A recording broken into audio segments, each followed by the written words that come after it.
Please put your hands together and welcome Dave Morris.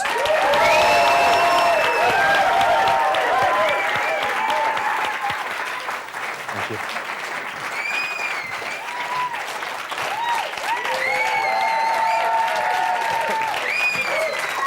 Stop. Love you, Dave. You'll make me cry. I'm probably going to cry anyway, so don't do that, whatever you do. Whew. Wow, what a year. I couldn't work out whether I was going to come up here and all be humble or give it a big whoop as I came up, and I went for the whoop in the end. So I apologise if this overruns, Simon. I know you want it to be 15 minutes. I've tried. I'm not convinced it will be 15, but I will do my very best. So when Simon asked me and told me that I was going to be standing here, I thought I need to give this a name. And so I've called this a strategy that anybody could do. And I've called it that because I haven't gone out to do anything particularly creative. I haven't done anything that is particularly mind-blowing. What I've done is I've found a strategy and I've worked hard. And I'm quite happy to say that. I have worked really hard this year through a lot of challenges. But actually all I've done is I've bought houses and I've put tenants into them. It's not rocket science. I did what Simon told me to do. So it's a strategy that anybody can do. If nothing else, I hope it inspires other people that actually you can do something which is really simple, really, really straightforward, and in 1 year change your entire life. So I want to start with this phrase: the things that happen to us and around us do not have the power to define who we are. And why do I put that? I put that because throughout the year and throughout life in general, things get thrown at us, okay? And I'm not going to go into what they are specifically. But you can allow them to derail you. You can allow them to push you off track, and they become excuses. And that's all they are, they're excuses, because I can guarantee that everybody in this room has got their own stories that they can tell of challenges and problems. But they're excuses. So we define our destiny, and that's what this year has been about for me. So a bit of background. I think you've worked out I'm a pretty determined character. I've got quite a lot of passion. I like to plan and structure things, and I love to help and support other people. So this is a bit about me. You know that is what I am now, but it's not what I was like when I was a kid. I wasted all my education. I left school with no qualifications, a couple of GCSEs, nothing else, couldn't get a job. And I made cardboard boxes for a living. And I did that in a railway arch in Birmingham. And why do I mention that? I mention that because at points in our life, people are put in front of us who have the power to change our lives.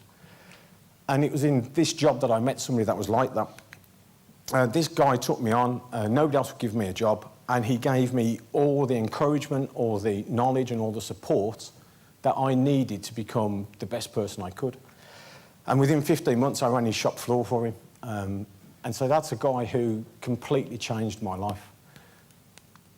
I left there at 18. I went to college to study IT. I hadn't got a computer. I didn't even know what a computer was, but I thought I'd go into IT because it seemed to be the thing that people were doing. So I did that, and I achieved, with no knowledge of computers, and I achieved the highest score in the country that year, and went on to work for some really big multinational IT companies. And I've held some great positions. I've been very, very grateful to them for that. These are just some of the companies I've worked for, and I've been in sales for a lot of that time.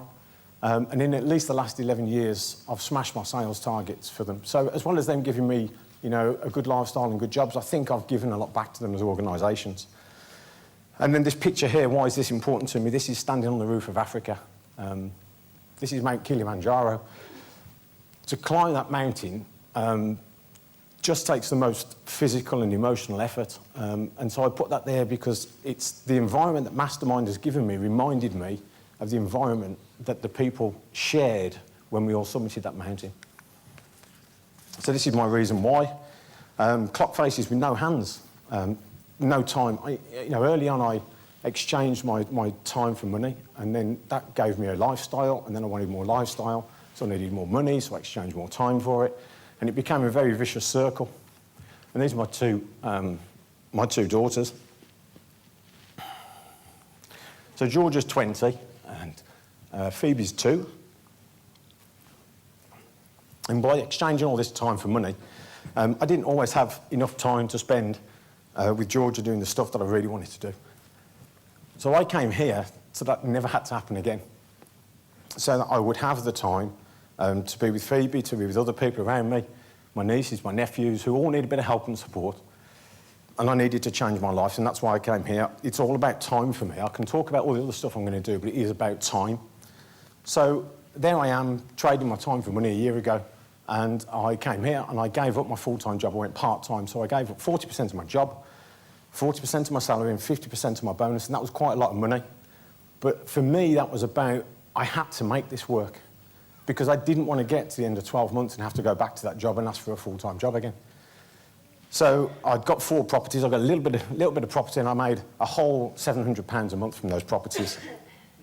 So I was never going to retire. So who's had a look at their pre-coaching questionnaire? I had a look at mine when I had to put these slides together, and I said I wanted to do 1.6 million of property. I wanted to smash this. I wanted to do £7,000 a month, and I wanted to top that up by flipping property. So I set some big goals out in the beginning. And then these are just some of the deals that I've done. So this is a 7-bedroom house of multiple occupation in Birmingham. It's on a 7-year lease option. It makes me just under £1,000 a month. I got that from an auction catalogue. This was somebody who replied to my newspaper adverts. I flipped this through an auction for him because the guy had got no money. He was in a desperate situation. And so I paid to sell his house through an auction. On an option, we had a figure of £96,000. I got to the auction and great anticipation, a packed room. It raced up to £95,000. It crawled to 96, and that's where it sold. I made nothing, no financial gain whatsoever. The result of this, though, I helped a vendor out, and I found out how good that made me feel. I found a fantastic conveyancing solicitor. I learnt the auction process. Financially, was it any good to me? No. Value-wise, huge. I then bought 2 houses next door to each other. I like the idea of parking my car and having 10 tenants that I can go and see next door to each other. These are quite expensive houses. They're £200,000 each. Good refurbs. They're now 5-bedroom houses. They each make me £1,400 a month. So each one of those now makes twice what my previous portfolio made. This showed me that one house can start to change your life. You don't need many of these to completely change your life. This was my mentoring with Mark Deering. Mark came out, we checked through my systems, he was happy with that, so we started to look at properties together. This was about taking action, massive action.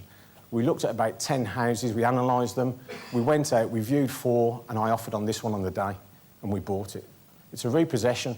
The roof comes off on Monday, the internals have all been gutted out, and the great thing about this one was, it was part of that strategy now of flipping, which I hadn't even thought really of doing properly until Mark came out, but it would make a great HMO. So there's a tip for you. If you're going to try and flip property, you've got to work out what you're going to do if you can't flip it. And so the tip I got was make sure that your secondary option is your primary strategy, because then it doesn't matter. If you can't flip it, you can still do something with it. But I do still plan to flip this one for about £30,000. Get to know your tenants. I've got a tenant who works for a charity that works with recovering addicts. They were looking for some accommodation. I was aware of this house being available. It's a 6-bedroom house with 6 ensuite bathrooms. Just by knowing what to do and knowing the people involved, I put contracts in place where the charity get this house at a reduced rate for me of £1,500 a month. I pay the vendor the $8.95 they want. I make a profit in the middle. The charity now has 6 ensuite bathrooms for recovering addicts.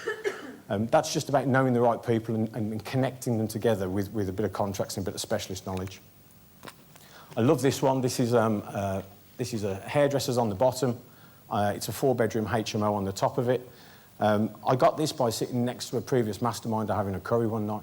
I told him what I did. I told him where I invested. A week later, somebody had contacted him. It didn't work for him. He passed this on to me. So I've networked furiously this year.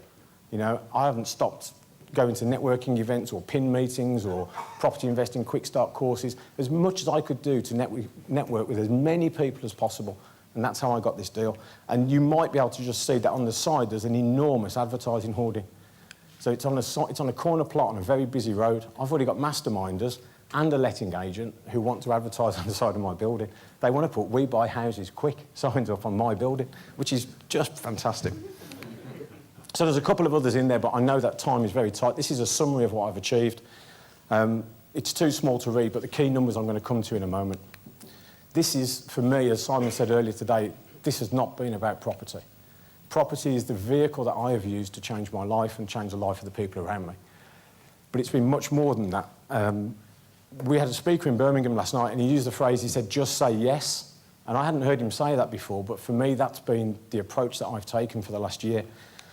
So I've had opportunity to do lots of other things. So I've become part of the Birmingham PIN team. I'm involved now in a property sourcing company. I've spoken on stage at the Mindset Day. I've helped out at the Property Investors Quick Start. I've set up a company. I've set up a website. This is ridiculous. How can I have done this? This is somebody who left school with nothing, basically. I've read and I've listened to all these books behind me, and about another 30, and I don't read, but I've done about 30 odd books. And this is the bit I'm struggling with, is this year has given me the emotional strength to cope with everything that the world has thrown at me. And there's no doubt in my mind, if I go back a year to where I was in a full-time job where I wasn't happy and I was feeling stressed, and the things that have happened, I would not have got through. So this is about mindset for me and about strength of character. So that's what I set out to do, smash this target. Sorry about that, Simon, but that's what I wanted to do. Where did I get? I've now acquired or controlled £1.9 million of property. I have an income of £93,000 after all costs. That's everything. That's all the investors paid back, mortgages, utility bills, and about a £31,000 flip, give or take. If I don't flip that property and I keep it, and I do HMO it, which I may do, then my passive income goes up to £105,000 a year. That's every year. I don't have to do anything else now. You know, 1 year has changed my life completely, but I can't stop because I'm that kind of person. This is what I'm going to do. I'm going to carry on with the property, but I don't want to talk about that. You'll see up here there's not a lot of material stuff. I don't really have a materialistic streak in me, but it's experiences that are important to me. I want to go places, I want to see things. I love fast cars. So there's a lot of car stuff up there. Lots of sporting events. I'm fortunate that I've worked with a homeless charity in Birmingham for a few years, and so there's an opportunity now to spend more of my time doing that, which I just haven't been able to do before because I can't balance everything else in my life, but now I can because I've got the time and the freedom. So lots of stuff, lots of busy stuff. I'm going to coach people. And just carry on in this environment as well. It's the strength that the room gives me. That's what's enabled me to carry on and do this stuff this year. So it's Oscar's time. Did you like that? Oscar's time. I'm going to have to get quickly through this, but everybody who has spoken at this mastermind for the last year has inspired me in some way. Whether it's the people on the course, whether it's the guest speakers, I have been inspired. There are some people I need to mention specifically. Joe Simpson showed me what my inner values were. I then was able to take that and relate it to property and find that strategy that worked for me. Mick showing me my wealth dynamics and how I'd learned to become one as a salesman, but actually my natural abilities were as an accumulator. That was a mind-blowing for me, and all of a sudden I understood why I operated the way I did. Andy Gwynn for the focus and the planning and the mantra, which is on my desk at home, it's on my desk in the office, massive action times, the right stuff, consistently applied, is what gives results. And every time I've faltered, I've gone back to that equation, and it's one part of it that I've stopped doing. Maybe I'm not taking massive action, maybe it's not consistently, but I've always gone back to that. Sanjay Shah removed the biggest emotional blocker that I had in me. As a result of 15 minutes with Sanjay, my day job became more enjoyable, more pleasant, and it just enabled me to move on with the big parts of my life. And Sarah Emerson, who sadly is not with us today, who I think has just been a wonderful organiser of Mastermind and always so cheerful and happy. Lynn Fisk, my coach, who's, emotions, who's not my property coach, she's my property and life coach, and has listened to all of the stuff that's gone on and has kicked my ass when it needed kicking, and she's encouraged me when I needed that, and she's always brought me back to my reason why. Mark Deering for showing me I could buy a house, start to finish, in less than 5 hours. That's all it took to buy that house. And all of you lot, and all the past masterminders, people like Jeremy Malley-Smith, who phones me up, and he always just gives me that little bit of chip of advice. And the people who I've been able to help, and you know, that's been mentioned already this morning. You know, I get more out of helping you than you probably get from me. But I am humbled that you actually asked me to give you my advice and help. And then some person called Simon Zutshi, who, thank the Lord, decided he didn't want to work for Cadbury's, and he wanted to share this passion and this knowledge. And Simon, you've given me tools and techniques that have changed my life forever. And I mean that genuinely, it has changed my life. So my top tips: be clear on your reason why, make it now. I was talking to somebody last night, and they were saying that their goal was to create an income for the pension, which was 10 years away. And I challenged them that is 10 years too far away? Can you really focus on what you need to do today? So whatever your reason is, and make it massive, bring it into today, make it present so that you can feel the pain. Find ways to be accountable. I told everybody what I will do, not what I was thinking of doing, but what I will do, and then I did it. I had buddies who I sent messages to every day about the 3 things that I was going to do that day. And then we sent people forward journals about how great tomorrow was going to be. And we held each other accountable. I was on a forum. I was almost disappointed. I didn't quite make 500 posts in a year, but it was close. But be accountable. Tell everybody what you want to do. Utilise this environment in your coach. Coaches are really there to help you, and I've got great benefit from mine. So, again, I strongly encourage everybody to do the same. Avoid perfectionism. That house that I flipped through an auction for £96,000 and made no money on, but got great value from, you may have noticed that the picture of it is stunning. It is a beautiful house. It wasn't like that when I sold it. But the guy who bought it at auction has completely refurbished it, and it's back on the market at £150,000. It didn't work for me because I wanted the perfect deal. It was a good deal. I should have just bought it. And that guy's probably going to make £25,000 out of that, and that's great to him because he had the vision that I didn't have early on in my journey. Help others. Ask for help. Don't be caught up with pride and ego. Ask for help. It will be given to you. Take action. And if you don't take action, if you just come here and you understand the theories of it, but you don't take action, nothing will change. You won't change your life. So you've got to take action. Massive action in my case. That's what you have to do. And then remember that this phrase, these things that these things that happen to us and around us do not have the power. I took that decision 12 months ago to dedicate 1 year of my life to change my life. To change my life forever. And it has done that. I now have the choice of whether I work, I have the choice of where I go. I have the opportunity to do the things now with Phoebe that I wasn't able to do through other reasons with my older daughter. And if I could just leave you with one thing, I didn't do anything clever. I bought a house and I put tenants into it. Anybody can do that. Thank you very, very much indeed.